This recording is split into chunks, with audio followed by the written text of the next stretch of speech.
Salut les prévoyants, salut à tous. Aujourd'hui, nous allons reparler de la thématique de l'énergie. Je vais donc vous présenter le système sur lequel j'ai fini par partir et on va tout simplement voir pourquoi est-ce que je suis parti sur ce type de système d'alimentation et non pas sur un autre. Mais également pourquoi les systèmes précédents ne répondaient pas à mes besoins. Parce qu'en fait, c'est comme dans tout, c'est par rapport à vos besoins que vous allez trouver la bonne solution. En fait, il n'y a pas de réponse unique, il n'y a pas de solution unique. Donc il faut savoir que l'énergie, moi j'en parle depuis quasiment le début de la chaîne, voire même dès le début de la chaîne, parce que c'est un sujet vraiment central sur lequel il faut se pencher et sur lequel il faut au moins avoir des notions de base. Le mieux c'est quand même de maîtriser ce domaine-là. Mais voilà, aujourd'hui tout fonctionne à l'électricité, donc c'est absolument nécessaire, essentiel de comprendre un petit peu ce domaine-là. Donc, au début, moi, j'étais parti sur des systèmes assez basiques, assez rudimentaires, très peu chers, pas très performants. Et au fur et à mesure du temps, des tests, j'ai pu en arriver à certaines conclusions et voir où sont les vrais problèmes. Donc ça, j'ai fait une vidéo complète de plus de 40 minutes, je crois, il y a pas très longtemps sur la chaîne. Allez la voir, je rentre vraiment en détail au niveau des vraies problématiques que vous allez rencontrer lorsque vous allez vouloir vous équiper en panneaux solaires, acheter des câbles, acheter des powerbanks, recharger des appareils, constituer un ensemble d'appareils qui vont devoir fonctionner entre eux. Bref, voilà. Donc il y a beaucoup de paramètres à prendre en compte. Donc si vous n'avez pas encore vu cette vidéo, allez la voir. Donc la vidéo d'aujourd'hui, va faire suite à cette précédente vidéo. Pour ceux qui veulent me soutenir, j'ai un petit Patreon. Moi, ça me permet de tout simplement me motiver à faire du contenu, à acheter du matériel. Donc voilà, si vous ne l'avez pas encore fait, n'hésitez pas à me soutenir. Ça ne vaut même pas le prix d'un demi ou d'un paquet de clopes ou d'un café. Et vous pouvez me soutenir et me motiver à continuer à vous fournir du contenu, on va dire, de qualité. Je ne sais pas si on peut dire de qualité, mais en tout cas du contenu qui sort un petit peu du lot. Voilà, donc aujourd'hui, on va parler de ce petit powerbank. Oula. On va voir pourquoi est-ce que je suis parti sur ce modèle-là et pas sur un autre, et quel problème j'ai voulu résoudre en partant sur ce modèle-là. À savoir que j'ai commencé vraiment sur des powerbanks vraiment de basse qualité, vraiment les trucs à 15 balles qu'on peut trouver à Jiffy, etc. Déjà au niveau de la qualité des cellules, c'était pas ouf, et généralement mon powerbank ne tenait pas plus d'un an. C'était pas très précis au niveau, j'avais pas trop de données au niveau des puissances de sortie, sur combien consommer tel ou tel appareil. Bref, c'était vraiment pas génial. Donc moi déjà, il me fallait un appareil qui m'affiche en temps réel la tension, l'intensité, le pourcentage de manière précise du niveau de batterie, parce qu'avant j'étais sur 4 niveaux, 25, 50, 75, 100 ou 4 lumières, c'est pas précis du tout. On ne sait pas vraiment où on en est au niveau de la charge, ni au niveau de la décharge. Donc sur ce powerbank, déjà ce qui est bien, c'est qu'on a un écran de contrôle avec le pourcentage, on a in-out, ça nous permet de savoir si le powerbank reçoit ou envoie de l'énergie, ou fait les deux. On a le mode Papa Delta qui permet de faire la charge rapide, puisque ce powerbank permet de faire de la charge rapide. Donc déjà, premier point positif, on a un afficheur. Deuxième point qui est vraiment pas du tout à négliger, et qui est vraiment, d'après moi, ultra important, c'est le prix. Là, j'ai regardé sur AliExpress, cette batterie-là vaut 7 euros. 7 euros plus le frais de port, vous en avez pour moins de 15 balles. Par contre, l'inconvénient, c'est que ce powerbank, vous allez le recevoir démonté. C'est-à-dire que vous allez le recevoir avec le circuit imprimé qui est ici, le cache en plastique transparent, les caches de chaque côté gris, et c'est tout en fait. Voilà, ça va être à vous de faire le montage à l'intérieur. Il n'y a pas de cellule, il n'y a rien du tout. C'est vraiment du fait maison. Voilà. Moi j'ai rajouté dessus un scratch velcro pour venir y fixer tous mes câblages, enfin différents câbles, pour éviter de m'emmerder à ce que ça se balade dans le sac à dos. Donc moi déjà, la première problématique à laquelle j'ai eu besoin de répondre, enfin le but de ce powerbank, c'est d'avoir un powerbank à prendre dans le sac à dos lorsque je voyage, voire dans une situation d'évacuation. Donc c'est un powerbank il va falloir qu'il soit le plus léger possible. Donc là en fait on a surtout, ce qui pèse le plus lourd c'est les cellules, mais en soi on n'a pas de superflu autour qui va rajouter du poids comme une plaque en aluminium ou autre, ce qui était le cas sur mes anciens powerbanks. Là, on est vraiment, le poids qu'on a, c'est vraiment le poids uniquement des cellules qu'on met à l'intérieur. Donc plus on en met, plus on a de capacité, mais plus on a de poids. Donc là, on est sur du 20 ampères-heure au niveau de la capacité. Donc j'ai dû tout concevoir moi-même, hein. Ça prend quelques heures si vous êtes un petit peu bricoleur, c'est pas très compliqué. Le plus dur en fait c'est de les mettre à l'intérieur parce que avec les soudures ça a tendance à prendre un peu plus de place. Donc moi j'ai vraiment dû le rentrer à l'étau, quoi.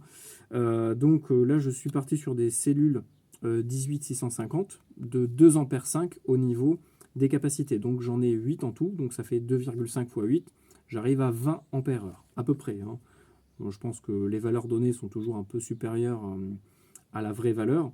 On va dire qu'on est plutôt autour des 16, 17, 18 ampères heure. On va dire qu'on est sur du 20. Donc déjà, ça me permet d'avoir une capacité relativement intéressante.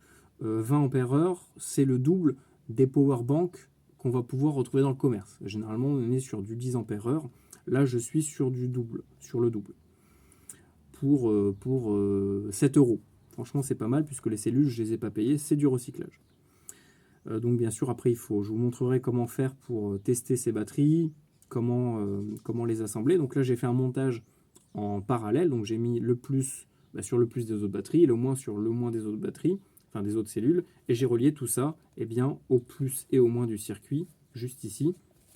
Et en gros, après, c'est lui qui gère la charge et la décharge. Donc déjà, au niveau de la capacité, moi, il me fallait quelque chose qui soit ni trop long à charger et trop lourd, ni trop rapide à charger. Bon, ça encore, c'est pas grave, mais surtout avec une capacité vraiment très peu importante. Donc, le but, moi, de mon powerbank, c'est d'avoir de quoi recharger pendant plusieurs jours mes différents appareils avec lesquels je vais naviguer. C'est-à-dire mon GPS, mon téléphone, ma radio, voire même ma lampe frontale, enfin ma ou mes lampes. Donc 20 ampères, je trouve que c'est très très bien. Ça permet de recharger, on va dire, à peu près 2 fois son téléphone. Pour 2-3 jours, c'est amplement suffisant. Si on est en rando, en bivouac, moi j'active le mode économie de batterie sur le téléphone, ce qui me permet de quadrupler au moins l'autonomie de la batterie. Donc je peux tenir quasiment plusieurs jours en le mettant en veille. Les lampes, on peut les recharger au moins 5 ou 6 fois. Et ça me permet également de recharger 2 piles de mon GPS. Et avec ça, je suis large et j'ai aussi un peu de batterie en plus pour recharger mes radios. Enfin, ma radio. Donc ça va être le Canoo de THD 75. Donc en gros, voilà, je peux faire plusieurs charges. Je peux alimenter en tout cas régulièrement, de manière quotidienne, mes appareils sur au moins 2 jours. Puisque le problème qu'on va rencontrer, c'est que lorsqu'on va être en nature, j'en avais déjà parlé dans la précédente vidéo, c'est lorsqu'on est en bivouac, en évacuation, on va marcher durant la journée, à part si vous faites des marches de nuit et que vous dormez le jour, après ça va être à vous de voir.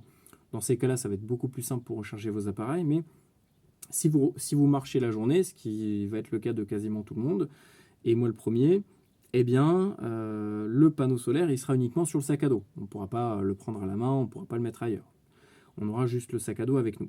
Et donc, généralement, ce que j'ai remarqué, c'est que dans la plupart des cas, on va dire que dans plus de 80% du temps, soit l'ensoleillement ne sera pas bon, soit il fera pas beau, soit vous êtes dans une zone avec des branches, de l'ombre, une forêt, ou alors que vous n'êtes pas orienté dans le bon sens. C'est-à-dire que vous allez être face au soleil et le panneau il va chercher la lumière de l'autre côté.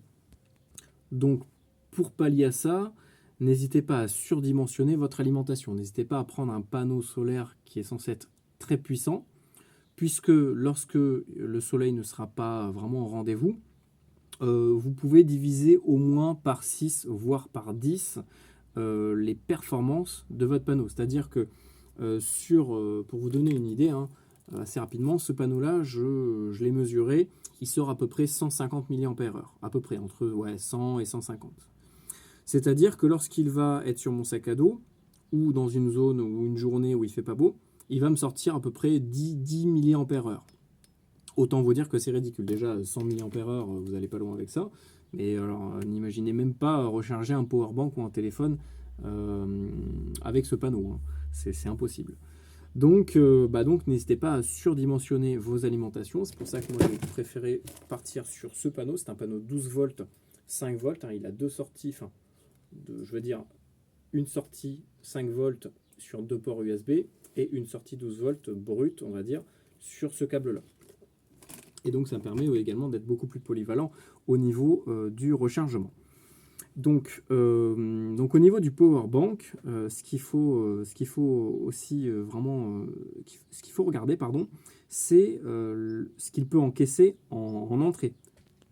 En gros, c'est ce qui va faire que votre power bank va se recharger rapidement ou non. C'est vraiment l'entrée, la capacité en entrée d'alimentation qui va faire que votre power bank, en quelques heures, en une journée, vous allez pouvoir le recharger entièrement ou pas. C'est le problème que j'ai rencontré avec mes anciens powerbanks, notamment l'avant-dernier.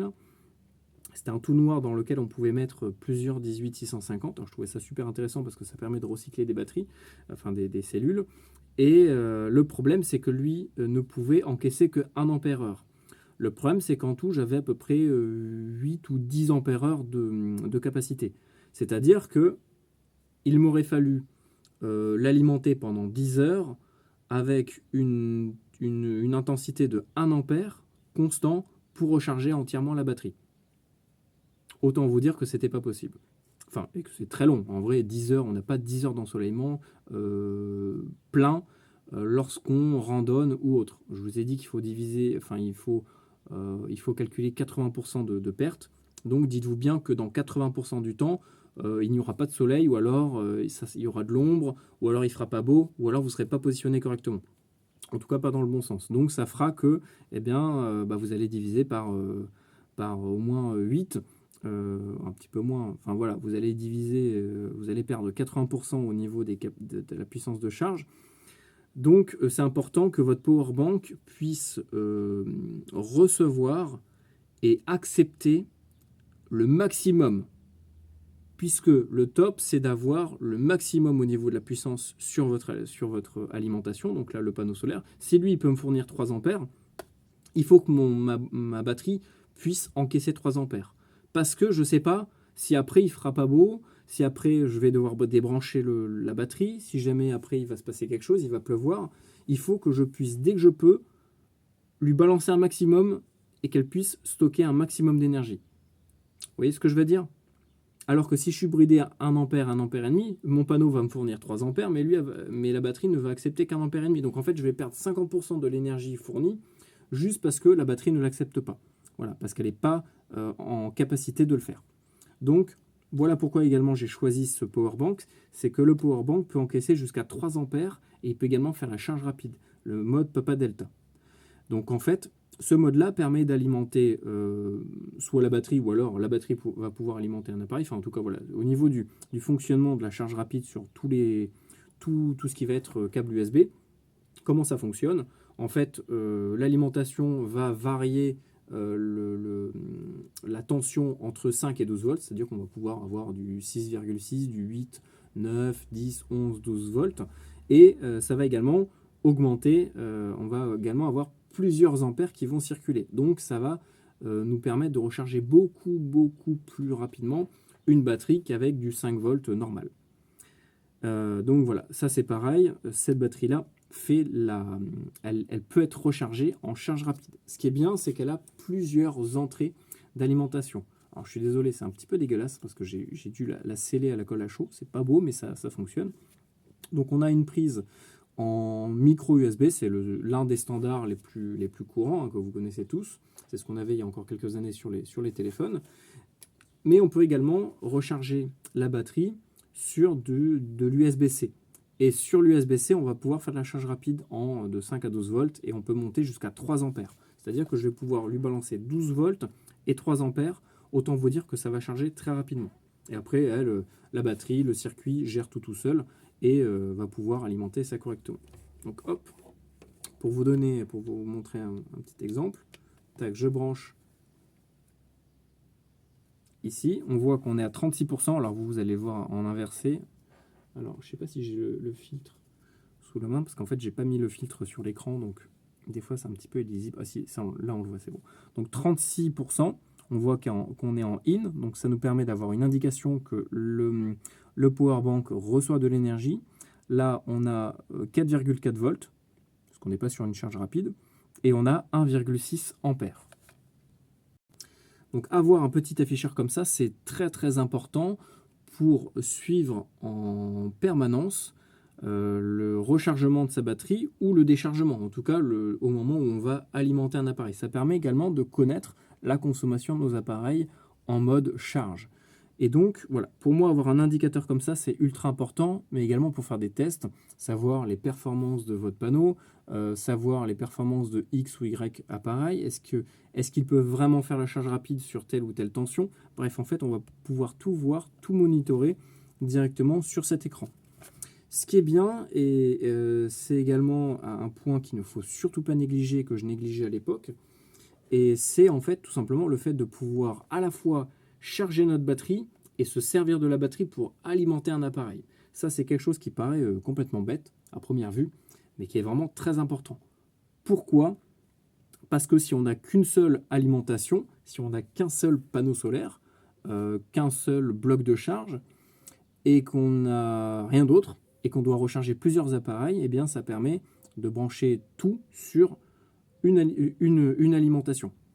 Et si votre alimentation est suffisamment puissante, en tout cas si sa puissance est supérieure à l'appareil ou les appareils que vous allez connecter en simultané sur votre powerbank, eh bien la batterie va pouvoir se recharger tout en rechargeant d'autres appareils. En fait, comme une batterie par exemple de voiture qui va être rechargée par l'alternateur tout en alimentant les phares, l'autoradio, la clim, etc. Et donc moi j'ai pu la tester justement hier. Je suis sorti toute la journée, non pas hier, avant-hier, en tout cas samedi. Enfin bref, on s'en fout de quand c'était. J'ai pu faire une sortie il y a quelques jours avec, donc j'ai utilisé mon panneau 12 volts là, que j'ai posé simplement à plat, hein. Je ne l'ai même pas orienté correctement, je l'ai juste mis à plat sur un caillou comme ça. Je n'ai même pas regardé si c'était bon ou pas.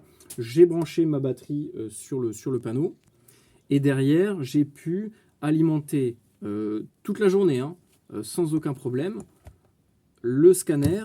J'ai pu alimenter, donc il y avait quoi d'autre ? Eh bien mon téléphone qui consommait entre 1 et 2 ampères en mode charge, et j'ai même pu alimenter via mon petit cordon que j'ai fabriqué, que je vous avais présenté sur Patreon.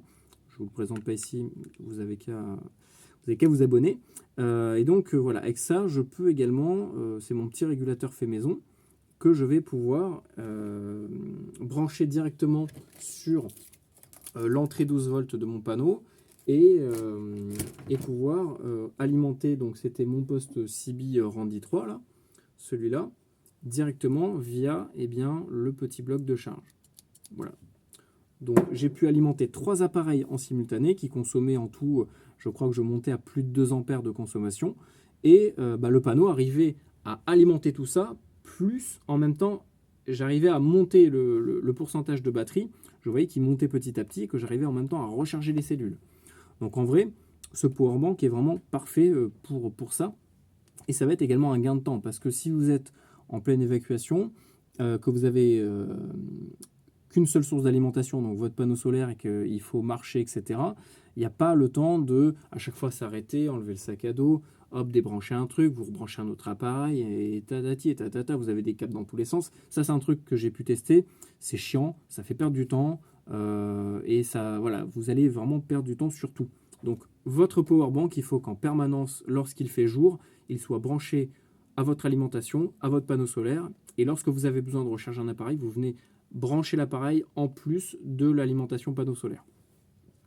Et c'est censé, en tout cas, moi, cette batterie fonctionne très bien pour cet usage. Ce qui est bien, c'est qu'elle fait également la charge rapide. On peut la recharger, elle, en charge rapide, entre 5 et 12 volts, entre 0 et 3 ampères, mais elle va pouvoir également fournir, pareil, entre 5 et 12 volts, jusqu'à 3 ampères. Donc ça, c'est vraiment génial. Alors, c'est soit 3 ampères sur une connexion, ou alors, en tout, 3 ampères si vous additionnez 3 appareils différents.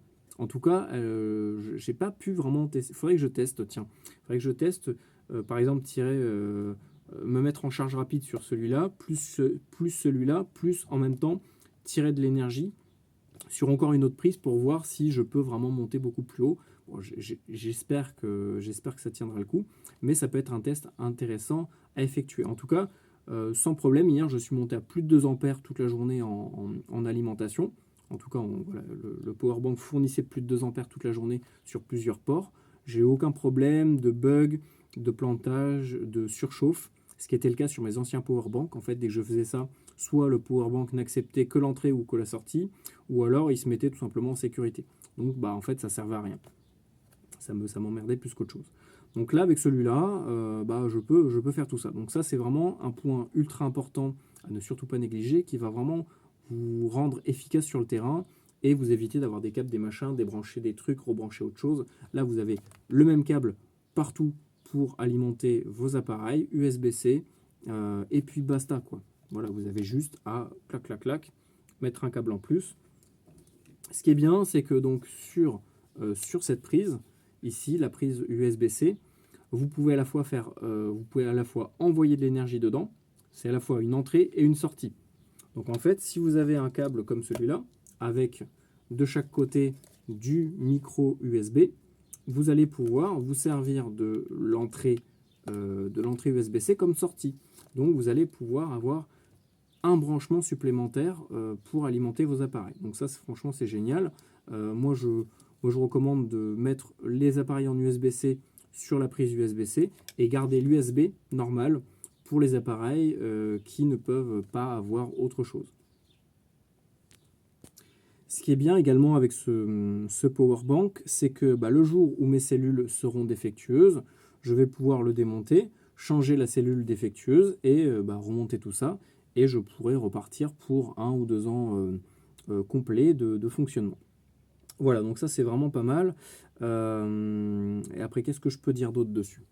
Oui, au niveau de la capacité, là je suis sur 8 cellules 18650, mais rien ne m'empêche de mettre d'autres cellules en plus, c'est-à-dire que je peux juste garder le circuit, je vire le cache, tout le plastique, et à la place, eh bien, je peux mettre par exemple 10, 12, 15, 20 cellules de la capacité que je veux, branchées sur le circuit, et après, lui, il va faire le taf, et ça me permet comme ça, en fait, d'avoir un système ultra polyvalent que je vais pouvoir modifier, que je vais pouvoir additionner peut-être à d'autres systèmes plus tard. Bref, en fait, ça me permet de faire absolument ce que je veux avec, puisqu'en fait, le circuit de base, il est là. Après, si je veux garder le cache en plastique d'origine, je le garde.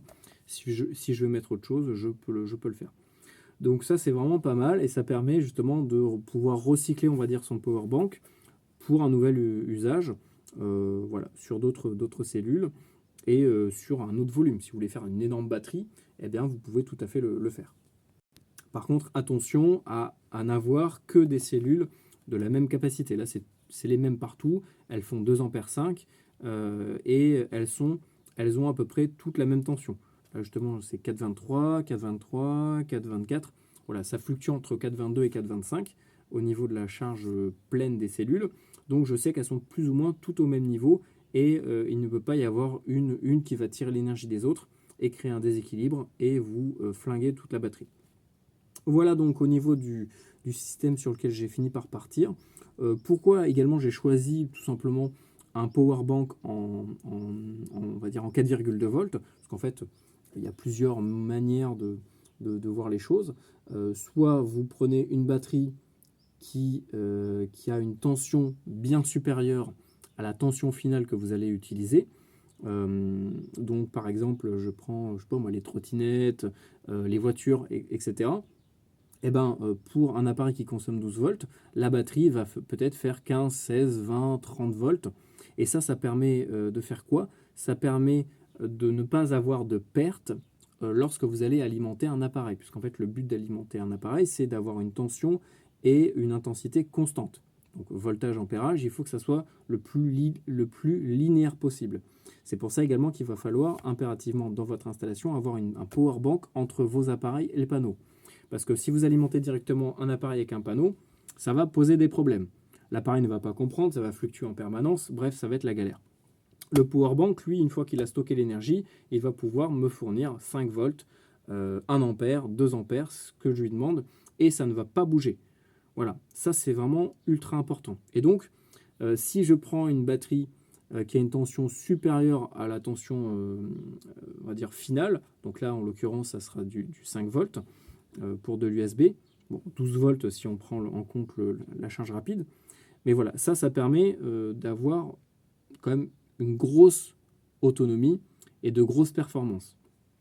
Le problème, c'est pourquoi je ne suis pas parti sur une batterie, on va dire, avec une tension supérieure à 4,2 volts, parce que ça rendait beaucoup plus compliqué le rechargement de ma batterie. Donc j'ai préféré avoir un petit peu de perte au niveau, au niveau de la capacité de la batterie, de ses performances, puisque là on est sur des batteries, enfin des cellules, entre 3 et 4,2 volts. C'est-à-dire que le circuit, lui, va redresser le 4,2 volts pour le transformer en 5, 9 ou 12 volts. Donc en fait, on va avoir beaucoup de pertes, ça va consommer beaucoup plus en énergie d'avoir du 12 volts à partir de 4,2 volts que l'inverse, que fonctionner sur du 12 volts et le baisser à 5 volts par exemple. Là, on n'aura pas de perte en fait, puisqu'on va juste baisser la tension. Lorsqu'on augmente la tension, lorsqu'on va la redresser, ce qu'on dit, on dit qu'on redresse une tension, là par contre, on va avoir des pertes. Donc j'ai essayé de compenser ça avec le fait que j'ai quand même 20 ampères de stockage, donc c'est quand même pas mal.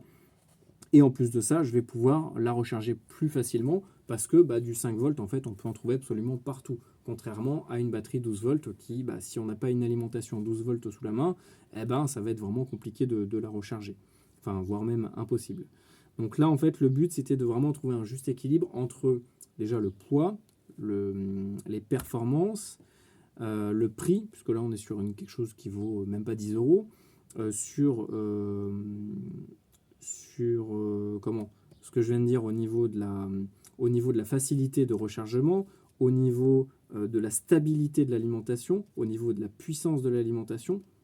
On est sur vraiment quelque chose de très équilibré, je trouve, et ça va pouvoir me suivre sur le terrain et me permettre de recharger pendant plusieurs jours des appareils sans avoir à la recharger derrière à chaque fois. Puisque en fait, voilà, c'est le but d'avoir une grosse capacité, et c'est pas non plus hyper lourd. Là, je pense qu'on est sur du 400 grammes peut-être. 300-400 grammes, c'est quand même, ça fait déjà son poids. Dans un sac à dos, on le sentira, mais ça sera beaucoup plus léger qu'une batterie 12 volts, aussi petite qu'elle soit. Enfin, si elle est trop petite, elle ne sert à rien. Au final, les performances ne seront pas du tout au rendez-vous. Là, je trouve que c'est vraiment un très bon équilibre au niveau de la taille, du prix, du poids, des performances, de la facilité de recharger le powerbank, les possibilités d'alimentation en charge rapide, en charge normale. On a 3 sorties différentes en USB et USB-C. Enfin voilà, franchement, c'est vraiment un powerbank super intéressant, et je vais pouvoir le recycler derrière, comme je vous l'ai dit tout à l'heure, en démontant le circuit, en le rebranchant sur autre chose. Bref, en fait, je ne vais... voilà, le powerbank, le jour où il sera mort, je pourrai toujours m'en servir pour autre chose, soit pour les cellules, soit pour le circuit. Donc voilà. Voilà pourquoi j'en suis arrivé à ce choix-là. Je trouve qu'il est pas mal. Pour l'instant, au niveau de mes tests, pour le prix, je suis vraiment très surpris des performances. Je ne m'attendais pas à ce que ça soit vraiment, que ça fasse vraiment de la charge rapide jusqu'à 3 ampères, que je puisse alimenter plusieurs appareils en simultané tout en alimentant avec plusieurs ampères sur l'entrée. Je vois qu'en fait, il ne bronche pas, il ne chauffe pas, il n'y a pas de bug. Franchement, il n'y a rien à dire. C'est vraiment un super power bank que je vous recommande.